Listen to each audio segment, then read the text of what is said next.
AITAH for making my husband choose between me and his mistress. I, 21F, and my husband, 20M, have been together for a little over 3 years and have been living with each other for a year and a half. Recently, I found out about an affair he has been having with one of our mutual friends. Let's call the mutual friend Sue. Sue had been friends with him since a few months into our relationships. She would always join us to hang out and play games together and so on.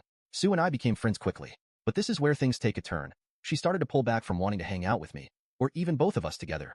Sue would claim that she just wanted to hang out with the boys, even though that only included my husband, and how she didn't want to be involved with other girls as it gave her anxiety. Although being bitter about the situation, I understood and gave her the time to hang out with my husband and space away from me. I found out about the affair while my husband was in the shower and left his phone unlocked and in the room with me. She had called him, so I picked up. Without letting me get a word in, she started going off about how he was going to call her when he was in the shower to have sexy time and how she couldn't wait for him to come over to her house tonight. I hung up immediately. I couldn't believe he would do that and thought it was a prank call and left it at that. Until later that night, he had randomly left the house with his computer open. I know I shouldn't have, but I went through their messages as his computer gets his text messages as well. This affair had been going on for about a year, and it's to the point that they are sending lovey quotes back and forth to one another and telling each other they love one another every day. He would also sleep call with her because she was in a bad state of mind very consistently. At first I passed it off as Hun being a good friend, but it eventually made me uncomfortable. He has also been telling her that one day he will convince me to become polyamorous, and so she can come live with us, and we will all be together. I am not poly and have made it very clear to him since the start of the relationship that polyamory was a boundary for me and would never be considered. He has never mentioned anything about him being polyamorous as well during all this time. After I found out about the affair, I didn't mention anything to him for a while, but mentioning to him how I feel uncomfortable with her presence because it was obvious she had feelings for him, as well as saying I would like them to stop sleeping on call with each other, hoping that he would come to the conclusion himself and leave her. But that didn't happen. It was eating me apart inside, so I finally confronted him about it. He told me he was just being selfish and how he loved both of us. I told him that I had made it clear before we got married that I would never be open to an open relationship or polyamory due to past relationships. He got upset asking how I found out and that I shouldn't be snooping through his stuff. I left the house after that and got a hotel room so I wouldn't be around him while he was so angry. He texted me the next day, asking if we could talk about it all and where we go in the future. After a long talk of why he cheated and what all happened, he told me that he didn't want to lose me and that he would kill himself if he lost me over his mistake. That's when I told him I would not continue to come around to be in his life if he doesn't kick her out of his life. I told him I would be open to fixing things, but would not be able to trust him again with her still in his life.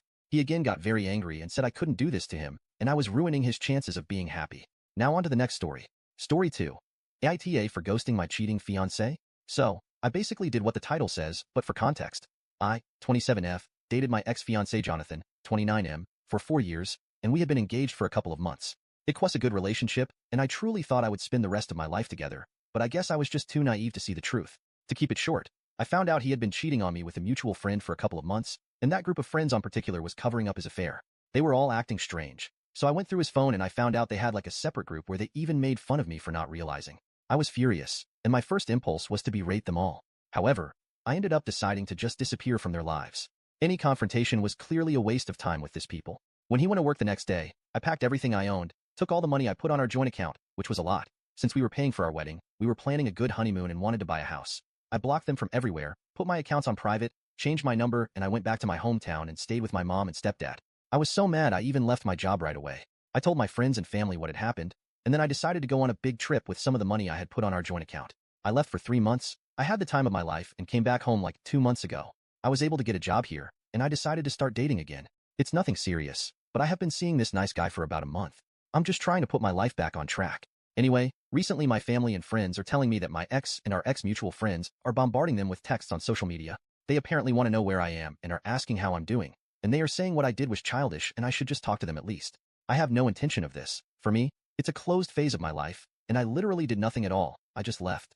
They will never see my face again or hear from me, and I told my close circle to just block or ignore them.